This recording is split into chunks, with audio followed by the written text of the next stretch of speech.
Academy of Art University's Urban Nights Update is next. Coming up, a big development in the Democratic race for president, which may be of special interest to Californians.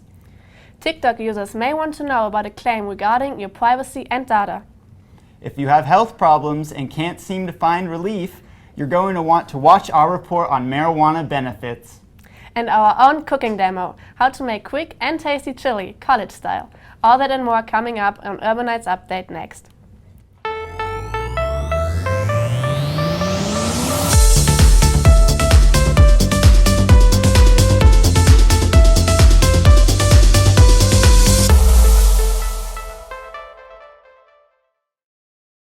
Hello everyone, and thank you for joining us. I'm Milo Simpson-Bint. Pacavo Reinhold is sitting in with me, and this is what is happening. California freshman Senator Kamala Harris has ended her presidential run this week. What began as an exciting campaign has slowly fizzled out.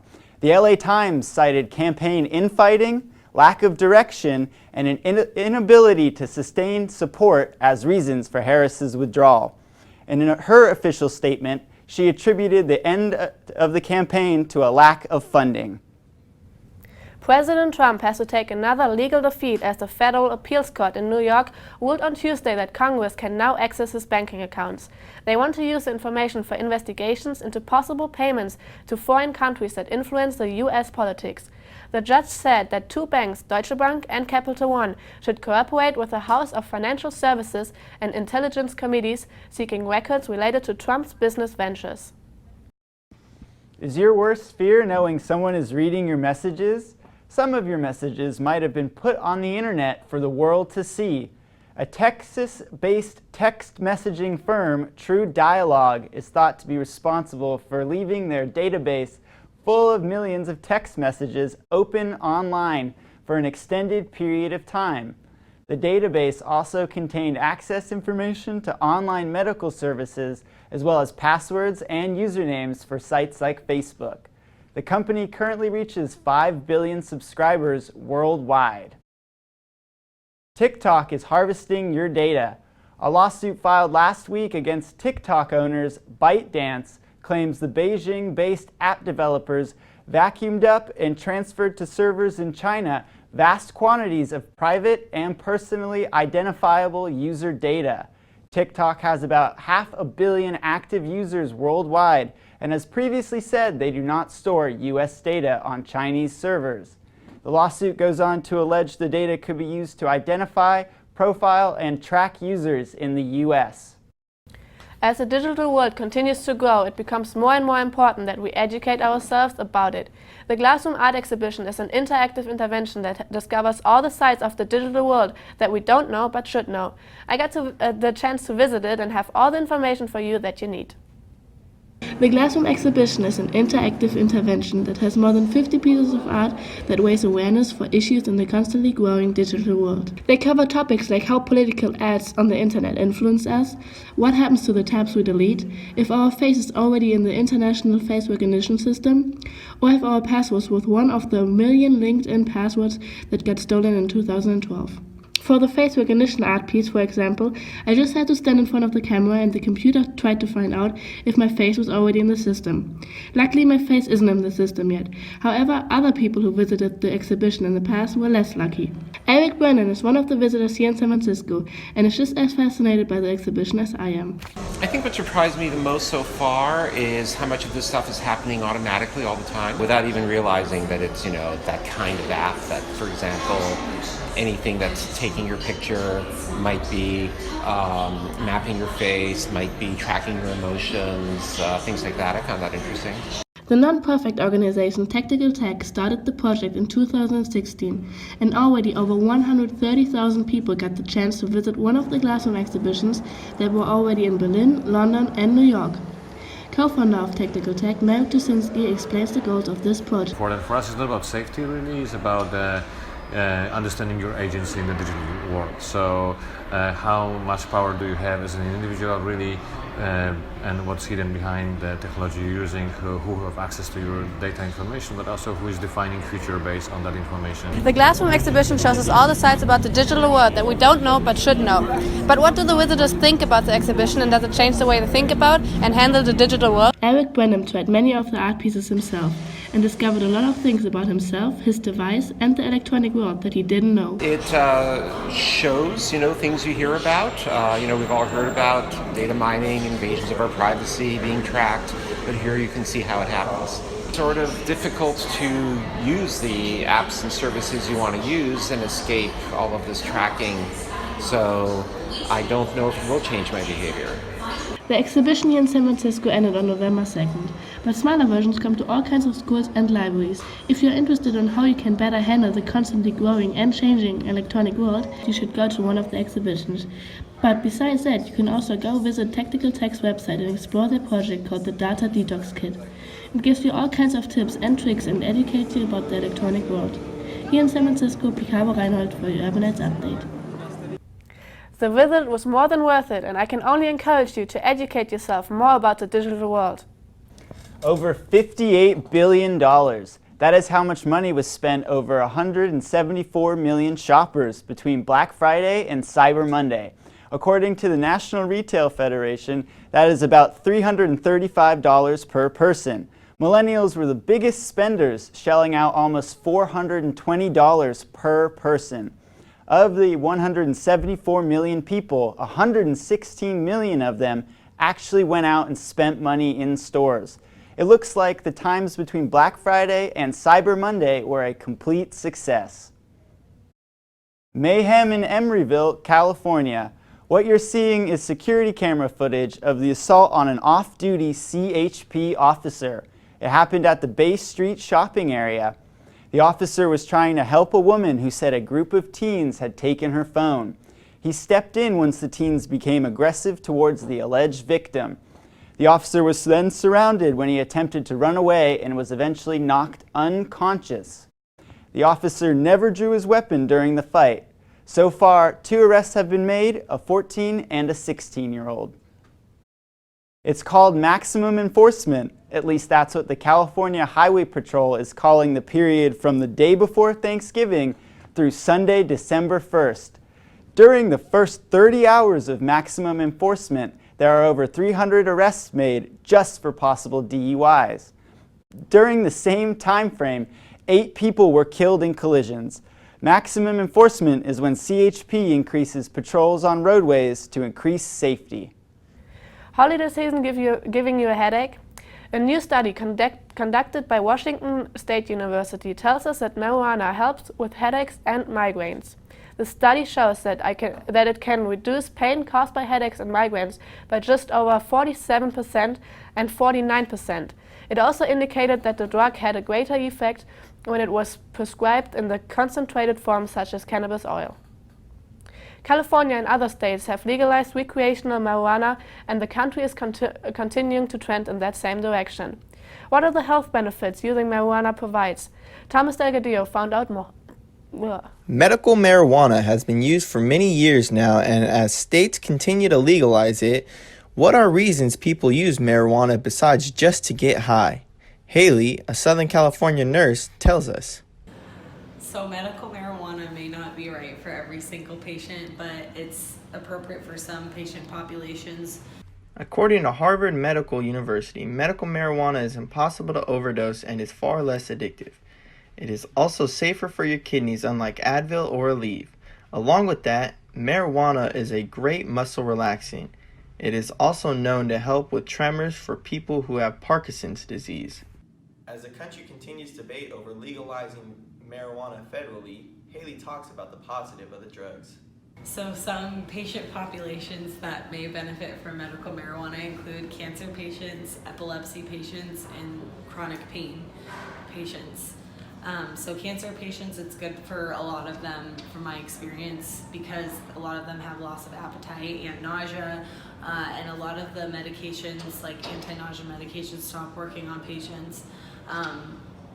So it could help make them hungry again. It helps curb their nausea. And then for epilepsy patients, it's shown that it stops seizures in some epilepsy patients that have never, ever had a medication work on them before. So that works for their population. And then chronic pain patients, as we're steering towards going away from opioids, it's a good alternative for chronic pain patients. Especially with super addictive personalities, because it's been shown to not be as addictive as pain pills or opioids. As medical marijuana can be a helpful drug for some patients and states continue to legalize it themselves, only time will tell if the U.S. will legalize it federally. For now, I'm Thomas Delgadillo, and this was your Urban Nights Update. Illinois will become the 11th state in the U.S. to legalize marijuana in 2020, another step closer to federally legal marijuana. 19,000. That's how many buildings were destroyed last year in the Paradise wildfire. This year, Paradise is making the news again, but this time for its high school football team. At a school where almost every player and coach lost their homes, a 2019 football season looked out of reach. However, these players were determined to play, and not only did they dominate this season, but they will compete for the North Coast Section title this Saturday. Many people have moved away because of the fires, even came back to support and keep the town united. Keeping with sports, we have Justin Summers with your Urban Nights Update. Academy of Art University's athletics are back in action. And here on your Urban Nights Sports Update, we'll bring you all the top ArtU athletics news. While the women's volleyball season has come to an end, they still had a great season overall, with plenty to remember. Teammates Carly Evitz and Ashley Pollock share some insight about what to look forward to and what aided in their success this season. It was cool to win somewhere where you feel like secure. We have our crowd here and stuff, and it was a good win to kind of set us off to Hawaii. So I think we're going to do good things next week. I've played the position before, freshman year, and I'm familiar with the position, and it's just going back with the defense position, or like the spots. Just got a muscle memory and just stuck with it, and it works, and I like it, so. Me and Kobe have a really, really good connection, which is always good. Like, she can feel where I'm going before I even say anything, and we have like 6 different plays that we can hit, so we just mix it up, and the block really can't stay with us. So yeah, it's a lot of fun. It's so much fun. Our setter's amazing. With great play comes recognition, as 2 of our Urban Knights managed to snag all Pac West second team honors. Middle blocker Carly Evitz, who led the entire team in kills, and middle blocker Jillian Wheaton, who was top 5 in the Pac West in hitting percentage, received these awards. This past week, men's basketball hasn't had the best of luck, losing their 3rd straight game and bringing them to a 2-4 record on the season. Last Wednesday, the men's played against Chico State for their first home game of the season and had a tough loss, despite some outstanding performances. Junior guard Stefan Milivojevic dropped a career-high 31 points on the night, including a 5 for 7 shooting from behind the line. He also managed to rack up 4 rebounds, 1 steal, and 1 block on the night. Another standout performance was from junior guard Kai Tees. He added his own 18 points to bring the team closer, but they still came up short. With these 2 excellent performances, Stefan Milivojevic and Kai Tees earned themselves spots as this week's Urban Knights Athletes of the Week.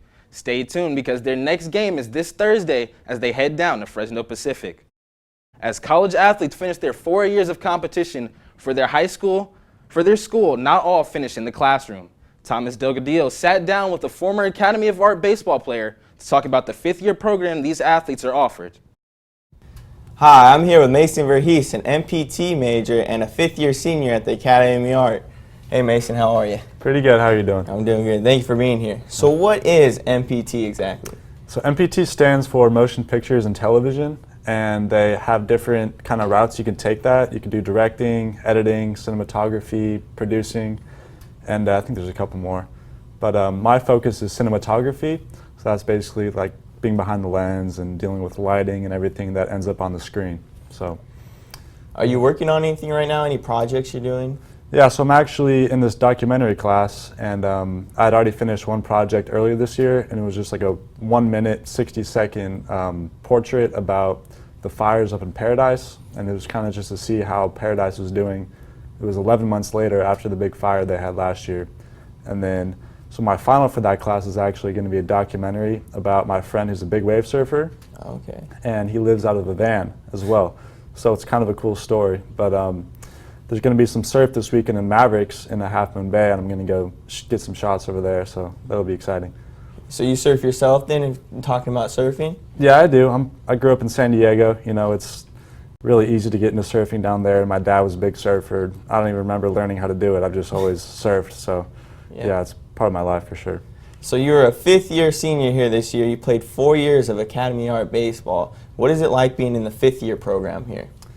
It's a good way to stay involved for people that aren't in their sport anymore. You know, I get to see people that I grew through this program with that are still playing on teams and stuff, and then other fifth years that were here when I was a freshman and when they were freshmen as well. So, you know, it's cool, and it's good to like give back. You know, I spent 4 years here. You know, it's my time to do this now. So, now with the fifth-year program, are you required to do any type of work with it?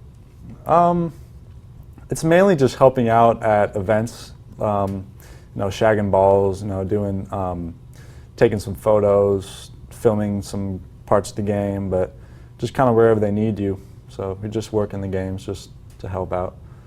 Okay, and then you'll be wrapping it up and graduating this fall, I suppose. If it goes as planned, I'll be done in May, so I'm excited.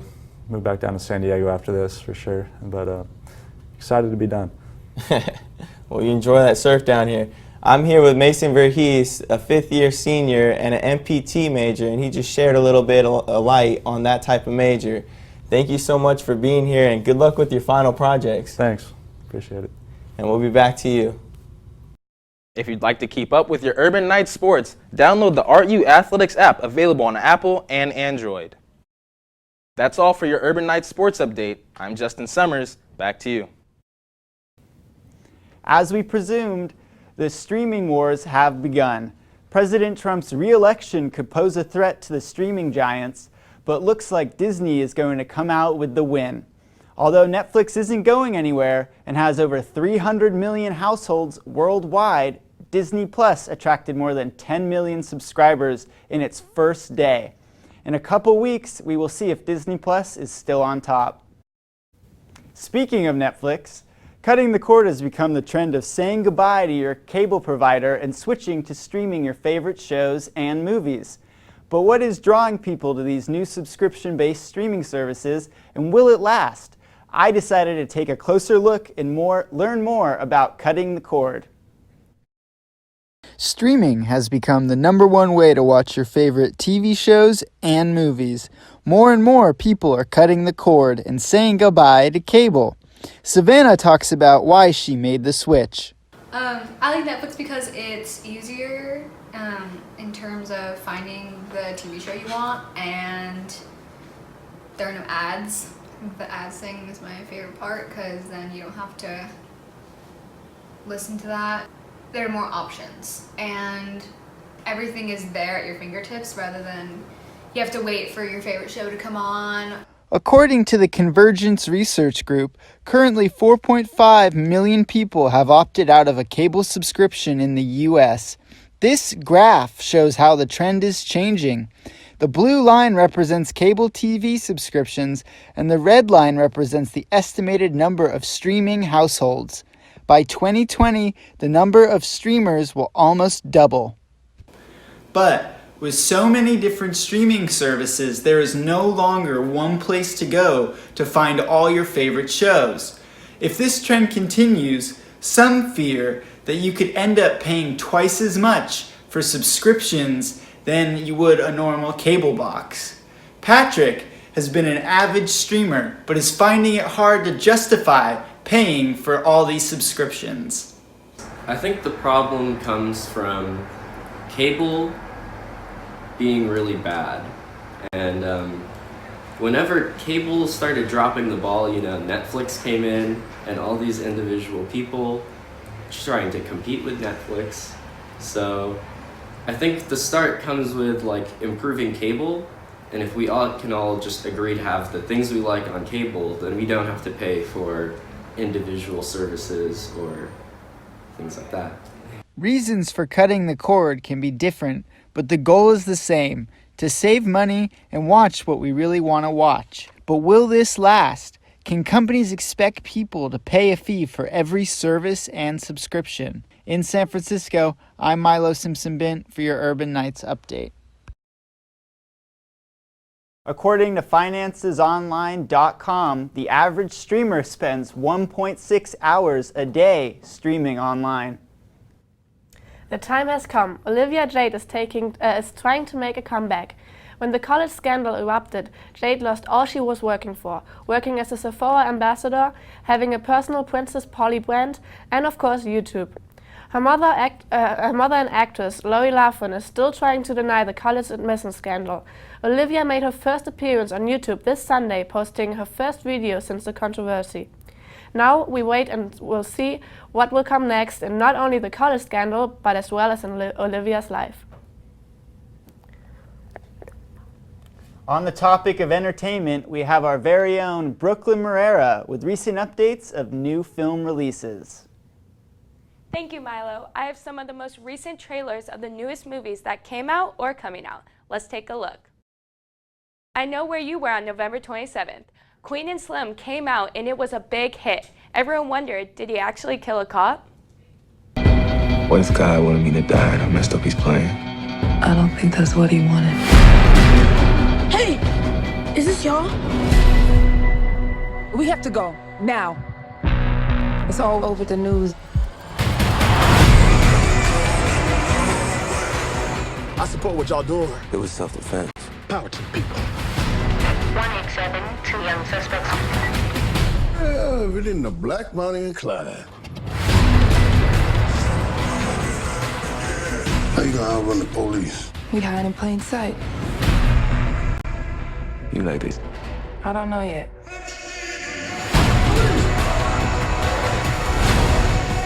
Don't worry, you're safe here. It's an honor to meet y'all. Y'all really gave us something to believe in.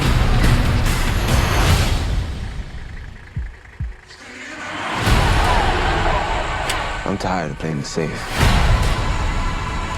I want to ride or die. As long as my lady remembers me fondly, that's all I need.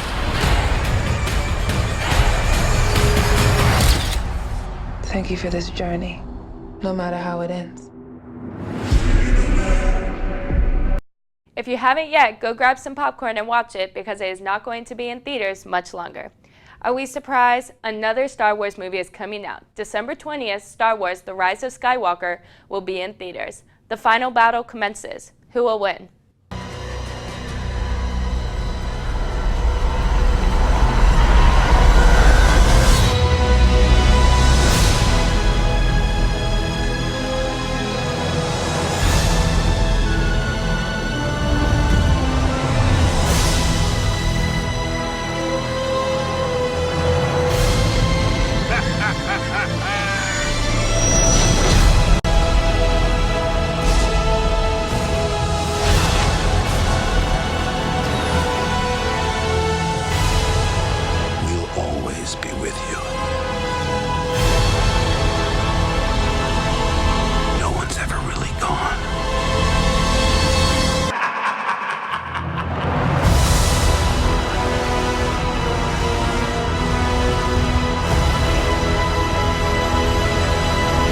This past weekend, the cross-country ballooning fair happened and dedicated the festival to the movie The Aeronauts.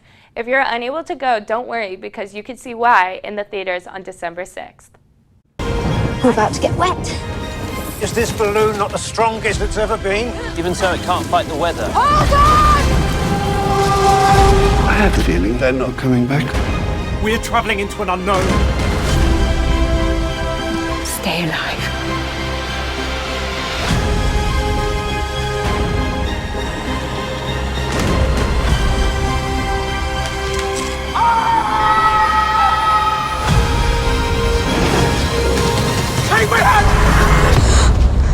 The That is all the time we have today. Make sure to go check out all those movies. I'm Brooke Moreira. Back to you. Thank you, Brooklyn. Our next feature is part entertainment and all culinary. For all of you who love cooking shows, join Galen Manhart as he shows us how to make a favorite dish, college style. Hey everyone, and welcome back to College Cooking. So today, we're going to be making chili. Chili's great for this cold weather we've been having. And so to add a little spice to the mix, we're going to go with some peppers. We got 2 jalapenos, 2 serranos, an Anaheim pepper, and a poblano. And we're going to be gutting them with those seeds because those seeds add a little too much spice for me and my family. And so we're going to just take those out, make it a little easier to eat. Once you got the insides all scooped out, we're going to be finely dicing them, cutting them into strips and then cutting them acrosswise, making them nice little cubes, making it a little more easy and manageable to eat. Now me personally, I love the flavor that peppers and chilies bring to the dish, so I added a couple extra than I should have, but that's just me personally. So once you have all those peppers chopped and diced and put away, we're going to go on to some onions. I got a whole large yellow sweet onion I'm going to be dicing up finely and putting aside in a bowl. That's going to cook with our meat and give that meat a lot of extra flavor before it goes into the crock pot for the final cooking stage. Now for the meat today, I went with a 75-15% ratio, so that's 75% meat to 15% fat. Give that extra fat cap a nice flavor. But as you can see, it's a little more fat I gotta drain off right there. Then you add the onions, some garlic, and then those peppers that we chopped up, and that's all gonna come together. Now as that cooks, we're gonna add some chili powder, smoked paprika, dried oregano, ground cumin, and salt and pepper in the back. Now once that meat's all cooked, we're gonna add that to our crock pot. And next, on top of that crock pot, once it sits there for a second, we're going to add 2.5 cups of beef stock. I mean, you can use veggie stock, chicken stock, turkey stock, whatever you want, but I like beef stock. Now after you add that beef stock, you're going to come behind that with some red kidney beans that have been rinsed and drained, and some black kidney beans that have also been rinsed and drained, about a can each. Once you got those beans added, we're going to add a can of crushed tomatoes and a can of petite diced tomatoes, as well as that spice mixture we made earlier. And then also any extra peppers that you wanted to add that you didn't want to add in earlier and overpower that beef flavor. Now while that's all mixed up, you're going to then put the crock pot either on high for 5 to 6 hours or on low for 8 hours. And while that cooks, we're going to make some garlic bread for it. First, we got to butter our sourdough toast, then come behind that with some Parmesan cheese, some garlic powder, a little bit of Italian seasoning, and finally you hit that with some paprika. Now I like this is a recipe my dad taught me, and it's something that I grew up just absolutely enjoying. And then you're going to put that in the broiler on high for just a couple minutes to get that nice golden brown. And then I like to chop it up into little triangles for everyone to make it a little bit easier to eat. And as you can see, people can't wait to touch it. Look at my dad try to put his hand in there and just, no, get out of here with that. Once those are all chopped up and that chili is done, it's time to plate. I'm going to put it in a small bowl with just a little bit of cheddar cheese and that toast on the side. This has been College Cooking. I'm Galen Manhart. Back to you. Galen's chili recipe looks mighty good and fairly easy to make too. I may have to give it a try. Me too, even though chili is not exactly my thing. I prefer goulash. Before we go, we want to thank you for joining us here at Academy of Art University's Urban Nights Update. I'm Milo Simpson-Bint. And I'm Picabo Reinhold. We'll be taking a holiday break, so this is our last show of the year. Join us in 2020, and in the meantime, have a great holiday season.